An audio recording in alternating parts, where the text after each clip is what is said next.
નમસ્કાર દર્શક મિત્રો, હું છું પરમા અનિશા. તમે જોઈ રહ્યા છો લોક સામના ન્યૂઝ. તો જોઈએ આજના સમાચાર સૂત્રાપાડાથી અમારા રિપોર્ટર રામસિંહ મોરી સાથે.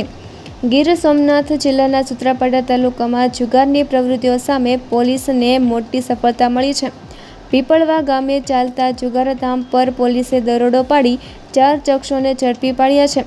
પોલીસે રોકડ રકમ સહિત મુદ્દામાલ કબજે કરી વધુ તપાસ હાથ ધરી છે.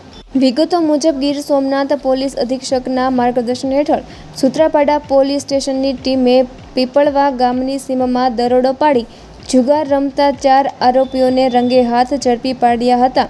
પોલીસ દ્વારા સ્થળ પરથી અંદાજે ₹1,03,430નો મુદ્દામાલ, જેમાં રોકડ રકમ અને જુગારનું સાહિત્ય સામેલ છે, કબજે કરવામાં આવ્યો છે.